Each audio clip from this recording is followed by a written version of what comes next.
So I want you to imagine a scenario that basically, well, it shatters every fundamental assumption you have about the people you share your life with. Yeah, it's a terrifying thought. Right. So imagine someone in your family. They walk out the front door of your house in a quiet rural town. They've got their keys in hand. They say they're just running a routine errand, heading to the store for some late night Christmas shopping. Just a completely normal evening. Exactly. The car starts up, the headlights sweep across the driveway, they pull out into the street, and then the narrative just stops. It just ends. It ends. They don't come back that night. The next morning, there's no phone call. The car is never found abandoned on the side of the highway. There's no accident reported, just zero physical trace. Nothing at all. Right. So decades pass. An entire generation of kids grows up. They go to college. They get married. And they do it all carrying this immense, crushing weight of an unresolved disappearance. And eventually, that assumption just hardens into a fact. The person is dead. Because what else could it be? Exactly. But then, 24 years later, a phone rings. And not only is this person alive and perfectly healthy, but they've been living this completely ordinary parallel life just like 150 miles down the interstate. I mean, that premise sounds entirely made up. It sounds like the plot of a thriller, right? Something designed to just manipulate an audience. Yeah, a movie of the week or something. Exactly. But the reality of this is deeply rooted in clinical psychology and systemic vulnerabilities and just the profound complexities of human behavior. Because when an individual vanishes for a quarter of a century without leaving a single verifiable footprint, the statistical probability of that being a voluntary flight drops to almost zero. It's just so rare. It's incredibly rare. Law enforcement, the missing persons databases, the families left behind, they all operate on this paradigm that equates long-term silence with a tragic involuntary outcome. So the sudden inversion of that, discovering the person orchestrated their own erasure, it forces a radical reevaluation of every assumed fact, every memory, and the entire grieving process that the family endured since 2001. And we are going to deconstruct every single facet of that reevaluation today in this deep dive. The focal point is the disappearance and the really highly publicized 2026 reappearance of Michele Lyn Hundley Smith. It's a massive case to unpack. It really is. And to do a proper, comprehensive breakdown, we've pulled together a huge stack of source materials. We're using a detailed clinical forensic analysis of the case that dissects the family's psychological landscape back in 2001. Which is crucial. Yeah, and we're also incorporating contemporary news reports from places like Global News, The Independent, KSL, WRLO, and local Fox News affiliates like WFMD. They all chronicle the timeline of her recent discovery. Plus, we've got something really interesting, a deep dive into Reddit true crime threads and local forums. The armchair detectives. Oh, yeah. They spent years documenting public speculation. And finally, we're pulling summaries and insights from the Vanished podcast, which covered this years ago. Aggregating all these disparate sources is vital, I think, because a case of this magnitude, you really can't understand it through a single lens. No, you need the whole picture. Right. The forensic documentation gives us clinical detachment. The news reports offer the procedural mechanics of how she was found. The Reddit archives serve as this fascinating sociological study of how unresolved trauma affects a town. And the podcast interviews anchor all of this in the devastating human cost. It's the intersection of objective data and subjective suffering. So the mission for this deep dive is to map out the anatomy of a 24-year vanishing act. We need to understand not just how a mother of three vanished into thin air in 2001, but the intense psychological elements of voluntary disappearance, the devastating ripple effect on her family and community, and how modern technology ultimately cracked a cold case. Okay, let's unpack this. To dismantle the mechanics of the disappearance, we have to establish the operational baseline. The night of December 9, 2001. Right, let's set the scene. The location is the Stoneville and Eden area of Rockingham County, North Carolina. It's a rural, relatively isolated community right up near the Virginia state line. Our subject, Michele Lyn Hundley Smith, is 38 years old. She lives with her husband and her 3 children. And it's a Sunday night. Yes. At about 8:30 p.m., she says she's going out to do some Christmas shopping. Specifically, she's looking for gifts ahead of her eldest daughter Amanda's upcoming birthday. So she leaves the house. She departs driving a very conspicuous vehicle. It's a forest green 1995 Pontiac Trans Sport minivan. Which is basically a rolling billboard. Exactly. And it had a North Carolina license plate that read ROKNON, ROK-NN-ON. You can't miss that car. You really can. And Oh, critically, she takes her purse, her wallet, and the physical Social Security cards for herself and her 3 children. that detail is so weird. It is. But her stated destination is a Kmart in Martinsville, Virginia, which is about 20 miles away. Setting that geographical context is super important for anyone trying to understand the logistics here, because driving from Eden to Martinsville means crossing a state line, taking these rural 2-lane highways, and heading into a slightly more commercial area. And for someone today, living in a city, deciding to drive 20 miles at 8:30 at night on a Sunday for a birthday gift might seem totally counterintuitive. You just order it online or wait until morning. But you can't apply modern logic to a 2001 rural timeline. The retail landscape back then required a physical presence. Plus, you have to factor in the season. December 9th is right in the middle of the holiday rush. Oh, right, the extended hours. Exactly. Big box stores like Kmart routinely stayed open until 11 p.m. or even midnight to capture that suburban consumer base. Yeah. So leaving at 8:30 p.m. to get specific gifts before a deadline, it actually aligns perfectly with standard behavior for that era. So her leaving is normal, but the escalation within the house happens so fast. The case files show that by midnight, which is just 3.5 hours after she backed out of the driveway, the husband is in a state of absolute panic. A total crisis state. Yeah. And he makes this decision to wake up his 14-year-old daughter, Amanda, to tell her that her mom hasn't come back. The midnight escalation is the first major behavioral anomaly here. We have to do the math on the timeline. The drive to Martinsville is 30 minutes. The drive back is 30 minutes. That's an hour of travel. Okay. She left at 8:30, she gets there at 9. If the store is open until 11:00, she has 2 hours to shop. If she leaves right at closing, she should be home by 11:30. So at the stroke of midnight. She is statistically only 30 to 45 minutes late. Wow. That is not that late. The math suggests a massive premature escalation. The threshold for initiating a crisis protocol, especially transferring that anxiety onto a sleeping child, is unusually low for a 30-minute delay. Most people would just be annoyed. We're waiting on the couch. Exactly. Waking a minor to broadcast an emergency implies that the baseline environment in that house was already incredibly stressed. He was anticipating a catastrophic event before the timeline realistically called for it. And, the armchair detectives who spent years looking at this case, they seized on that exact anomaly. The Reddit archives are huge on this. A user named Influence questioned the whole premise, saying leaving at 8:30 was weird. But then user Linscrow pointed out she probably made unscheduled stops. Which is plausible. But the best breakdown came from a user called floppyears13. They did the exact math you just did. They noted the holiday hours, the rural drive, and concluded she was only half an hour late. And they pointed out how bizarre it was to leverage a 14-year-old's emotional state over a minor delay. Those forums can be incredibly analytical, and floppyears13 identified a deviation from normal behavior. The decision to involve the child at midnight doesn't prove guilt, but it undeniably proves dysfunction.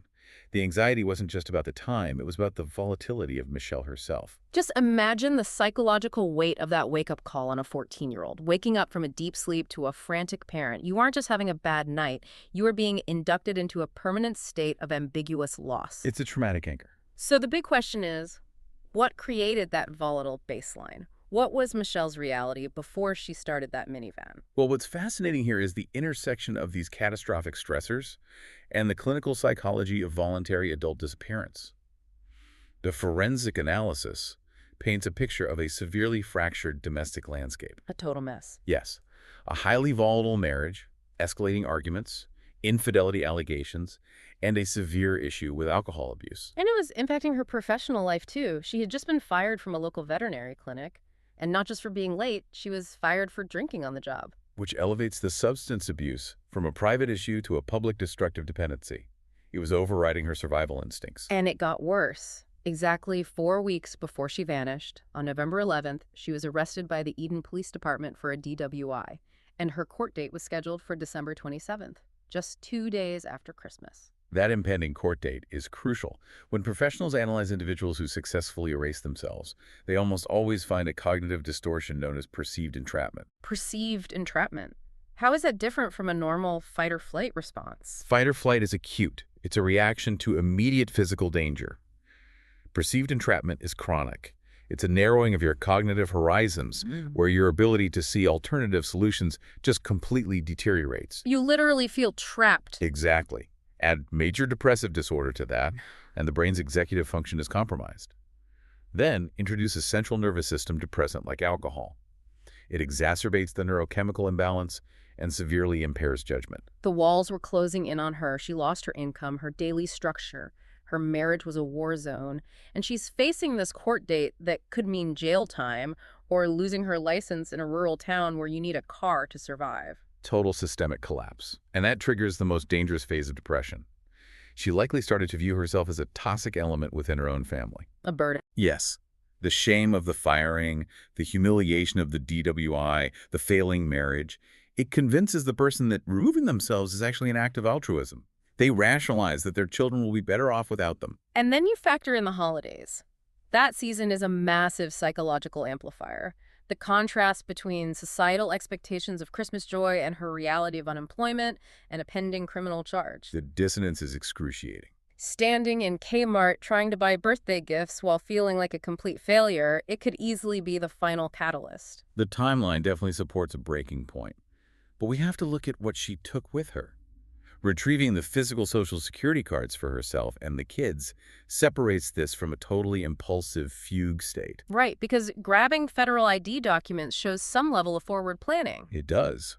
Even with impaired logic, taking those cards meant she was establishing a tangible connection to her kids, or maybe forming some vague plan to send for them later. It confirms a deliberate decision to sever ties. So she makes the decision, grabs the cards, and drives away. Which brings us to the biggest logistical paradox of this whole case. She's in a bright green 1995 Pontiac minivan. How does someone in a state of acute distress drive a rolling billboard out of a rural county and evade the FBI for 24 years? The probability is infinitesimally small. To understand it, we have to look at the massive systemic vulnerabilities of the initial investigation. The primary failure point was the reporting delay. This part blows my mind. The husband panics at midnight on December 9th, but a formal missing persons report wasn't filed with the Rockingham County Sheriff until December 31st. A 3-week delay. 22 days between waking his daughter up in a panic and calling the police. How does that impact the search grid? It completely cripples it. In missing persons cases, the first 48 hours are everything. That's when you preserve perishable data. Tire tracks degrade. Witness memories fade. And the security cameras. Exactly. In 2001, security systems used analog VHS tapes that looped and recorded over themselves every 7 to 14 days. By waiting 22 days, the husband guaranteed that any visual footprint of her flight was permanently erased. The trail was sterilized. But once the report was finally filed, the authorities didn't mess around. The search was massive. The sheriff's office, the NC State Bureau of Investigation, the FBI, even the DEA got involved. The DEA involvement suggests they were looking at interstate transit routes, or maybe the substance abuse angle. They searched the woods, they dragged the local waterways. Years later, that YouTube sonar search team, Adventures with Purpose, they came in. They have that advanced side-scan sonar for finding submerged cars. They scanned the local waters looking for the acoustic shadow of that Pontiac, and they found absolutely nothing. Which is a critical piece of intelligence. When someone vanishes with a vehicle near deep water, submerged vehicle is the statistical favorite.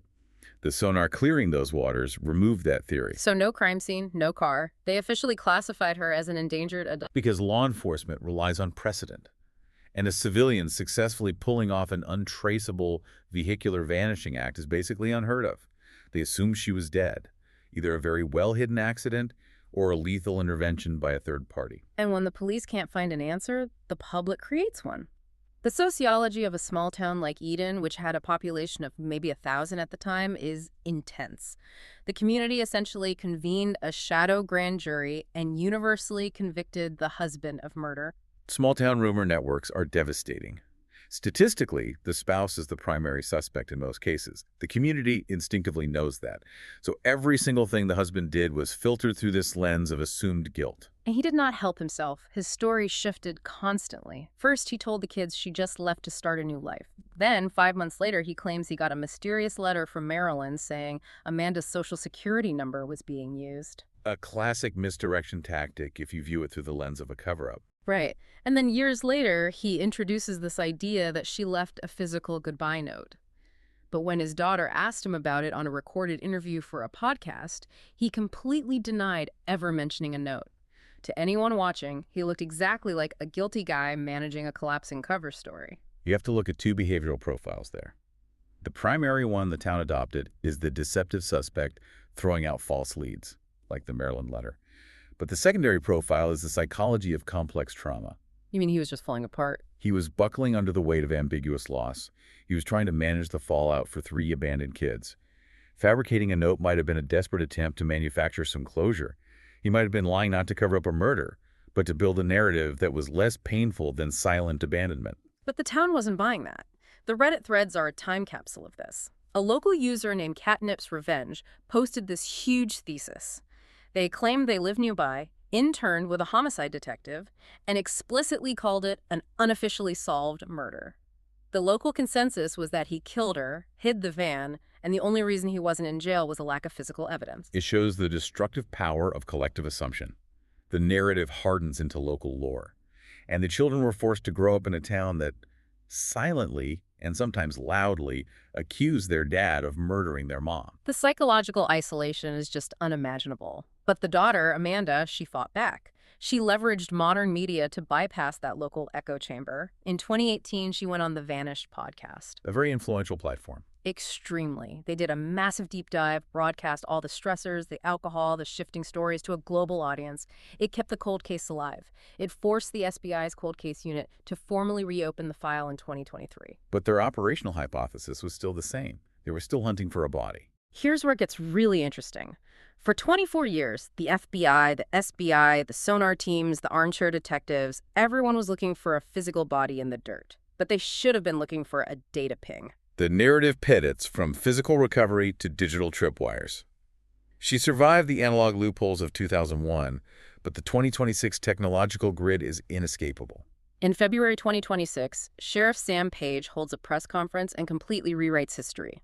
Michele is found, alive and well, at 62 years old. And where was she found? Living in a trailer park in St. Paul's, Robeson County, North Carolina, just 150 miles from her old home, near the South Carolina border. How do you do that? How do you disappear in plain sight in the same state for a quarter of a century? If we connect this to the bigger picture, disappearing into plain sight relies on sociological camouflage and technological latency.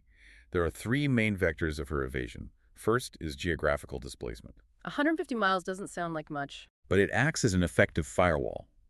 It's far enough to get out of the local Eden media market, so her face isn't on the evening news, but close enough that she didn't have to navigate international borders or establish a whole new identity in a strange state. She just drove out of the broadcast range. Exactly. The second vector is community isolation. Rural trailer parks often have a transient demographic and a culture of minding your own business. By incubating into a place that discourages surveillance, she vanished into the background. But what about the third vector, the digital one? How do you pay rent, get utilities, go to a doctor for 25 years without triggering a DMV flag or a tax form? That's the exploitation of a low digital footprint during a transitional era. In 2001, databases were intensely siloed. A record in Rockingham County did not automatically talk to a state database in Raleigh, let alone a federal one. The lack of integration was her shield. Yes. Plus, she operated in the shadow economy, likely using cash. And critically, she lived with a partner. That relationship was the key to her digital invisibility. By funneling all formal requirements, the lease, the utility bills, the car registration, through her partner's legal identity, she insulated herself. She was a ghost riding in the passenger seat of his documented life. But you can't outrun the cloud forever. The system's evolved. How did she finally get caught in 2026? The forced integration of national databases made permanent evasion mathematically impossible. The National Crime Information Center, or NCIC, now does continuous automated cross-referencing. She applied for a service, likely government benefits like housing or Medicare, and she had to submit her Social Security number. The same physical card she grabbed before she left. Exactly. In 2005, that might have generated a paper file.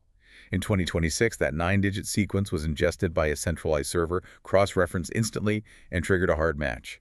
Endangered missing adult with an active 2001 warrant. The system automatically pinged her exact coordinates to the Rockingham County Sheriff. Just a fraction of a second of code unravels 24 years of secrecy. So on February 20th, 2026, detectives show up at this trailer. They knock on the door, and this cold case that consumed an entire town just answers the door. The cognitive dissonance must have been insane. They had to follow strict verification protocols. They confirmed her identity and checked for coercion. She told them she left voluntarily due to ongoing domestic issues. She was a competent adult, not a captive. And the context of why she finally interacted with the system is heartbreaking. That partner she lived with, her digital shield, he passed away the previous year. Neighbors said she became extremely depressed and withdrawn. His death was a catastrophic structural failure of her evasion strategy. She lost her emotional support, but also her proxy for the physical world. Without his name on the lease or his income, she was forced out of the shadow autonomy. Grief and logistical necessity compelled her to seek a social safety net, which triggered the ping. So the cops verify she's safe, and she asks for privacy. Walking away from your life isn't a crime. But the state has a long memory. A 25-year-old misdemeanor warrant doesn't just go away. No. She wasn't just a missing person. She was a defendant who failed to appear for court. Warrants for failure to appear in North Carolina don't have a statute of limitations. They stay active in the server forever. So 5 days later, the Robeson County Sheriff's Office shows up and arrests a 62-year-old woman for a DWI she got when she was 38. She posts a $2,000 bond and gets a March court date. But the local prosecutor, DA Katie Gregg, had a much bigger legal dilemma. She had to review the file for domestic abandonment charges. But proving specific intent 24 years later, with the dependents now fully grown adults, the evidentiary barriers are massive. Yeah, she decided there wasn't enough evidence to pursue it. So legally, it's just the DWI. But emotionally, it is a detonation within the family.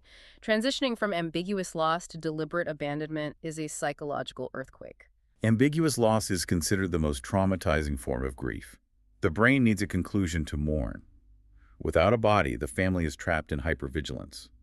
Finding out it was a conscious choice to sever contact causes profound psychological whiplash. Amanda, the eldest daughter, posted on the Facebook page they used for the search. It was so raw. She said it was a whirlwind of emotions. Her exact words were, "I am ecstatic, I am pissed, I am heartbroken, I am all over the map." It perfectly captures the joy that she's alive and the rage of the betrayal. And the sons, Gary and Kevin, they issued a statement saying all is forgiven.